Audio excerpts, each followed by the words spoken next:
I'm going to tell you something I've never said out loud before. Not completely. Not the way it really happened. If you're here listening to this, maybe you know what it feels like to carry a story so deep inside you that it becomes part of your bones. I don't know why I'm finally ready to share this. Maybe because I'm older now, and the sharp edges of memory have softened just enough to touch without bleeding. Or maybe because I've realized that some stories aren't meant to be buried forever. If you're still listening, thank you. And if you believe stories like mine deserve to be heard, maybe click like or subscribe. But mostly just stay with me. My name doesn't matter. What matters is that I was 15 years old in 1973, living in a house where love was rationed like sugar during wartime. My father was a man of few words and many rules. My mother moved through our home like a ghost, always cleaning, always quiet, always looking just past us instead of at us. The wallpaper in our living room was this faded floral pattern, roses that had turned the color of old tea stains. Our house sat on the edge of town, where the paved streets gave way to dirt roads. From my bedroom window on the second floor, I could see the path that led to the neighboring village. At night, when the rest of the world was sleeping, that path looked like it led to another universe entirely. I had one dress I loved, a soft blue cotton with tiny white flowers scattered across it like stars. I'd bought it with money I'd saved from helping Mrs. Henderson next door with her garden. When I wore it, I felt like someone else. Someone who might be worth loving. It was wearing that dress the first time I saw him.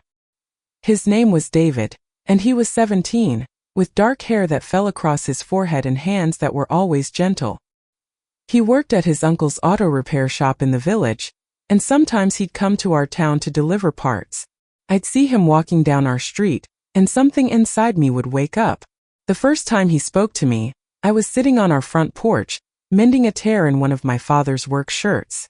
The late afternoon sun was casting long shadows across the yard, and the air smelled like honeysuckle. "You look like you're concentrating awfully hard on that," he said, standing at the edge of our yard.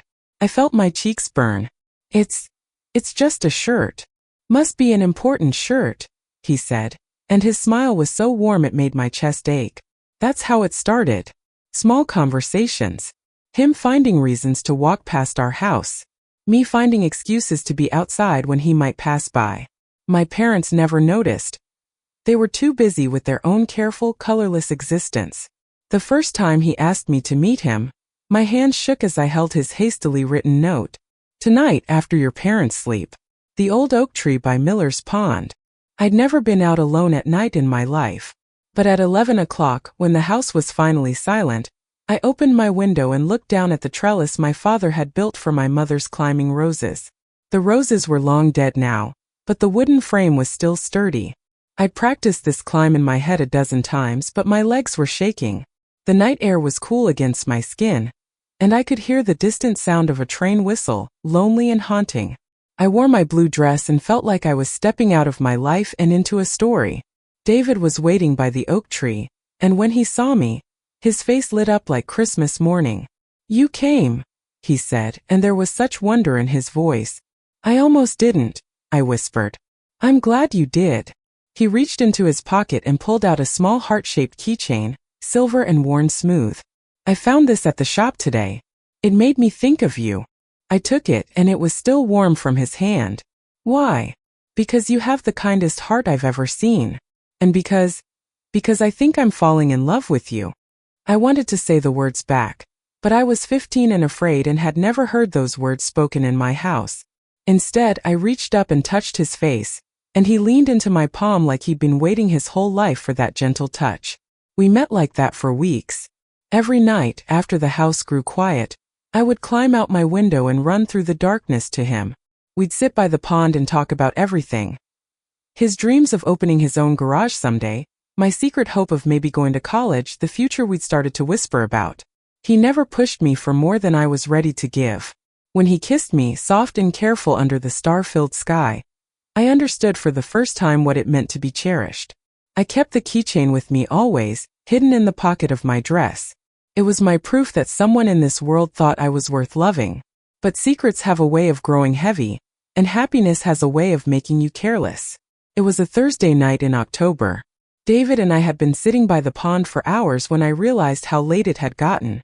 The moon was high and bright, and I could see frost beginning to form on the grass. I have to go, I whispered against his shoulder. Same time tomorrow? Always, I promised. The walk back felt different that night. I was thinking about David's laugh, about the future we'd whispered about, when I climbed back through my window and found my cousin Marcus sitting on my bed. Marcus was 23, my father's nephew, staying with us while he looked for work.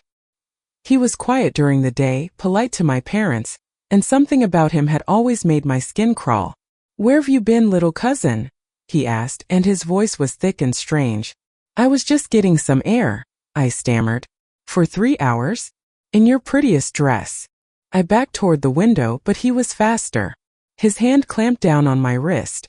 "You've been sneaking out to meet some boy, haven't you? What would your daddy say if he knew his little girl was running around like a whore?" What happened next? I can't tell you all of it. Even now, there are parts of that night that live in darkness I won't let anyone else enter. But when it was over, I was no longer the girl who had climbed out that window. Something inside me had broken. I didn't sleep that night. I sat in the corner of my room, still wearing my torn blue dress, holding David's keychain so tightly it left marks on my palm. I watched the sun rise and wondered how the world could look the same when everything had changed. By morning, I had made a decision. I would tell my parents. They would help me. I found them in the kitchen, my father reading his newspaper, my mother frying eggs. The morning light streamed through the yellow curtains, and everything looked so normal. "Mama," I said, my voice cracking. "Daddy, I need to tell you something." I told them everything. About Marcus, about what he'd done, about how scared I was. I watched their faces as I spoke, waiting for comfort, for protection, for justice. Instead, I watched my father's expression harden. My mother's hands fluttered to her throat like trapped birds. "That's enough," my father said. "That's quite enough." "But Daddy, I'm telling you the truth. You're telling me a story designed to cover up your own shame.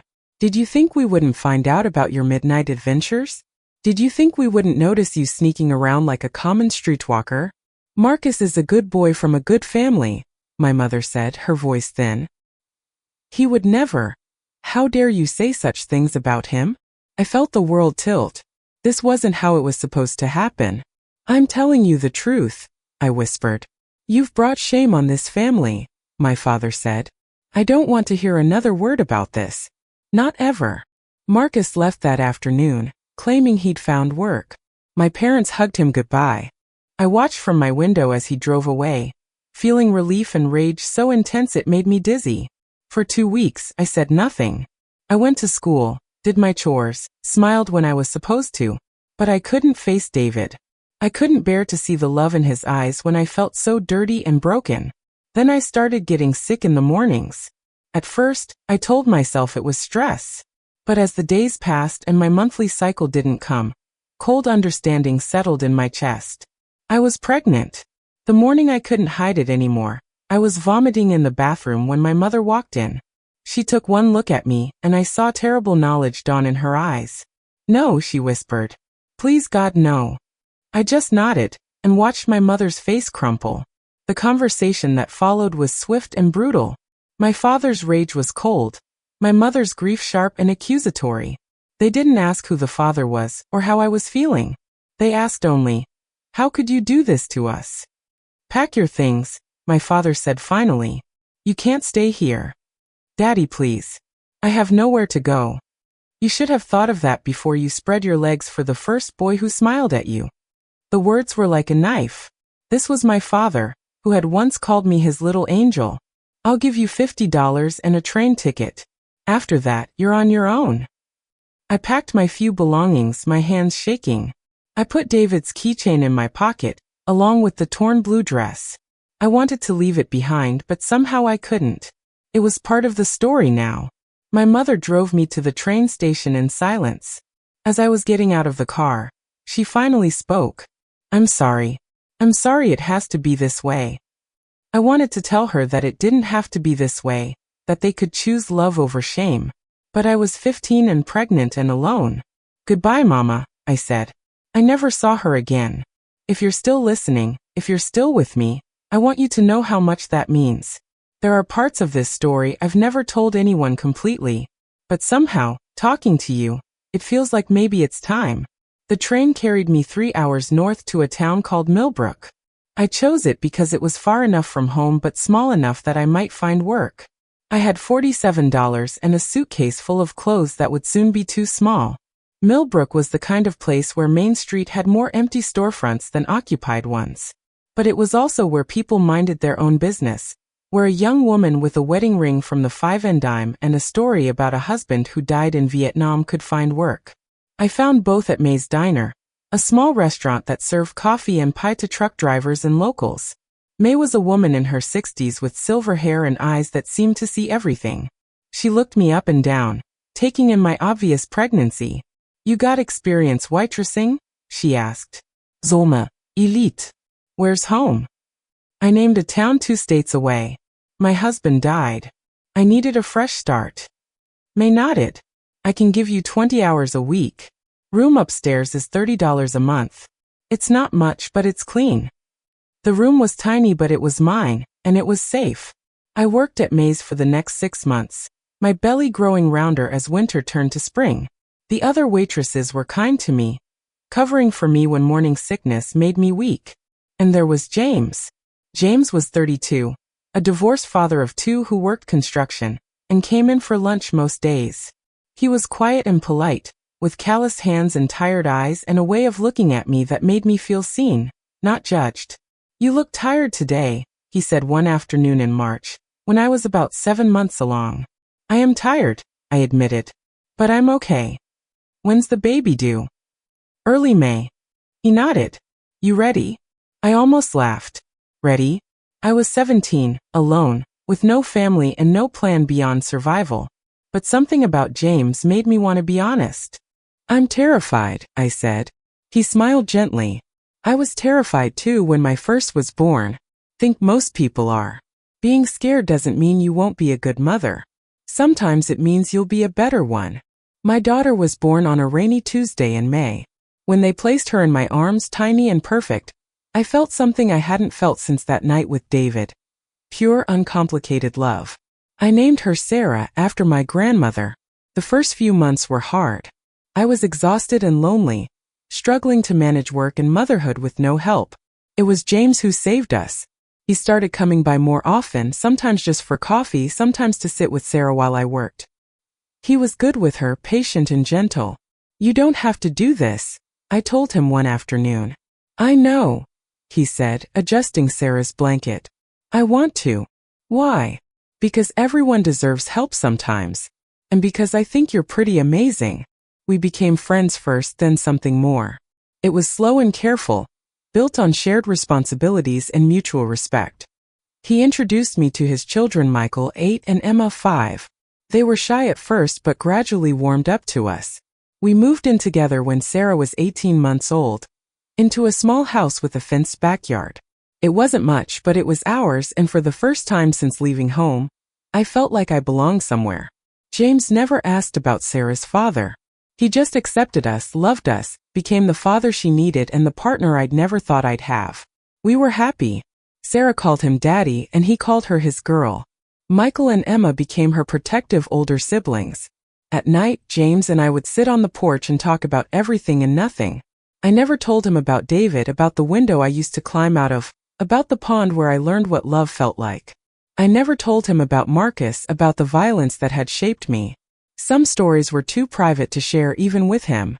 But I didn't need to. James saw who I was in the present, not who I'd been in the past. For 6 years we built a life together. We painted the kitchen yellow and planted tomatoes. We went to school plays and birthday parties and had quiet Sunday mornings reading the paper. James bought a motorcycle that summer, a used Honda he'd found in the classifieds. He was so proud of it, spending hours in the garage cleaning and tuning it. "It's not practical," I teased him. "Not everything has to be practical," he said, grinning. "Sometimes you just need something that makes you feel alive." He rode it to work every day, and I worried about him on those winding roads. But he was careful, always wearing his helmet. The motorcycle made him happy, and I couldn't begrudge him that. I kept David's keychain in my jewelry box, wrapped in soft cloth. Sometimes I would take it out and hold it, remembering the girl I'd been, the dreams that had been cut short. But it didn't hurt anymore. It was just part of my story. Then came the morning that changed everything. It was a Tuesday in September, and James was running late for work. The kids were dragging their feet getting ready for school, and I was making lunches and trying to convince Sarah to eat her breakfast. "I'll grab coffee at the gas station," he said, kissing me goodbye. "See you tonight?" "See you tonight," I said. We were going to have dinner together, help with homework, maybe watch a movie. Ordinary things. Beautiful things. He kissed Sarah's forehead, ruffled Michael's hair, hugged Emma goodbye. "Love you guys," he said. That was the last time I saw him alive. The call came at 10:47 that morning. "Is this Mrs. Patterson?" The voice was official, careful. "Yes," I said, already knowing everything was about to change. "There's been an accident. Motorcycle. Truck. Didn't suffer. So sorry for your loss." But all I could think was that I'd never see him again, never hear his laugh, never feel his arms around me. The days that followed were a blur of funeral arrangements and casseroles from neighbors and children who didn't understand why Daddy wasn't coming home. I moved through it all like a sleepwalker, holding everyone together while I fell apart inside. Then Michael and Emma's biological mother came back. She stood at the back of the church during the funeral, and afterward she told me she wanted the children back. "They're my kids," she said. "I have rights." I wanted to fight her. I wanted to scream that I was the one who had loved them, who had become their mother in every way that mattered. But I had no legal claim to them. I wasn't their biological mother, and James and I had never married. They left on a cold morning in October. Michael hugged me so tight I thought my ribs might crack. Emma cried and begged not to go. I promised them I would always love them, that I would never forget them. So it was just Sarah and me, in a house that suddenly felt too empty. I couldn't afford the rent alone, so we moved to a small apartment above the hardware store. I worked double shifts at the diner trying to keep busy. At night, after Sarah was asleep, I would sit by the window and hold David's keychain. It was the only thing I had left from the time before, the only reminder of the girl I'd been when the world was full of possibility. I never loved anyone else the way I'd loved David or James. There were a few men over the years, but I couldn't open my heart that way again. I couldn't risk it. Instead, I poured all my love into Sarah. I watched her grow from a shy little girl into a confident young woman. She never asked about her father, and I never told her the truth. She didn't need to carry that burden. When she was 18, she left for college on a scholarship. I was proud but also terrified. For 18 years, she'd been my purpose, my reason for getting up every morning. Without her, I had to figure out who I was. Just me.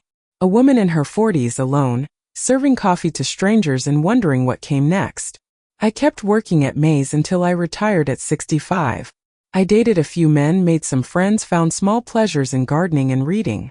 Sarah became a teacher, married a kind man, gave me 2 beautiful grandchildren.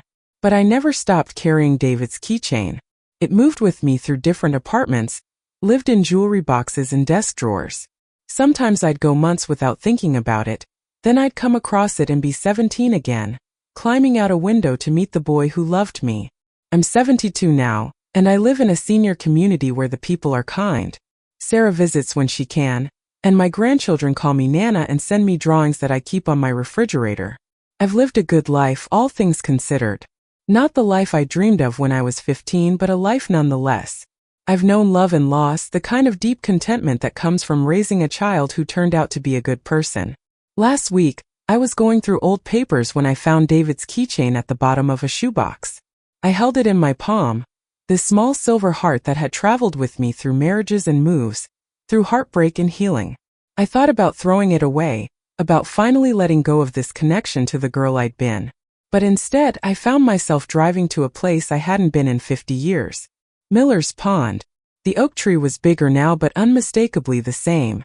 I sat on the grass where we used to sit, holding the keychain, and for the first time in decades I let myself really remember. The way David's eyes lit up when he saw me, the way his hand felt in mine, the way he made me believe I was someone worth loving.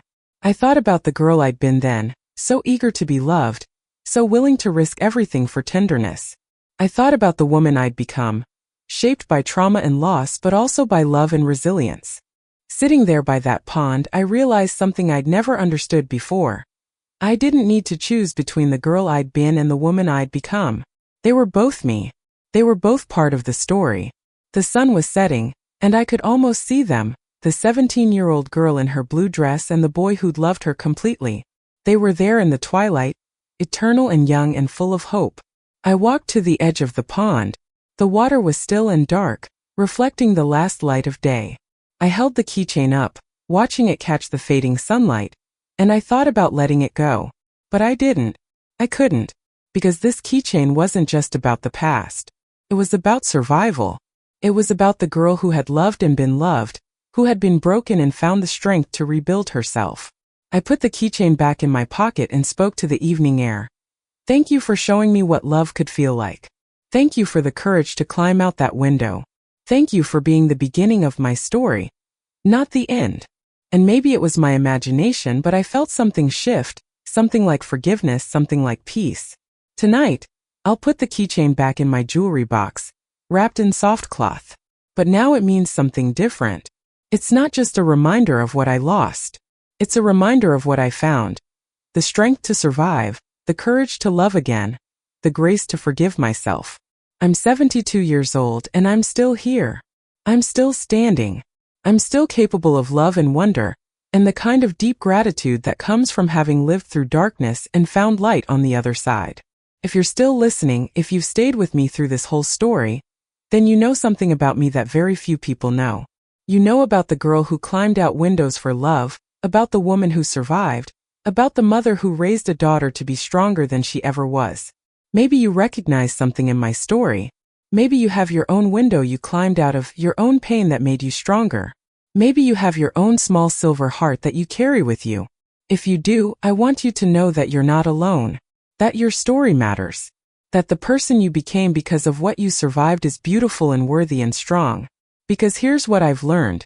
We are not defined by what happens to us. We are defined by what we do with what happens to us. We are defined by the love we choose to give, the strength we choose to find, the hope we choose to keep alive. So thank you for listening. Thank you for witnessing this story I've carried alone for so long. If there's a story inside you that needs to be told, tell it. If there's a window you need to climb out of, climb it. If there's healing you need to do, do it. The heart-shaped keychain sits in my jewelry box tonight, as it has for 50 years. But tomorrow I think I'll carry it with me. Not as a reminder of what I lost, but as a reminder of what I found. The girl who climbed out the window to love in secret is still here, still alive inside me. And she's not ashamed anymore. She's proud. She's strong. She's beautiful. She's me.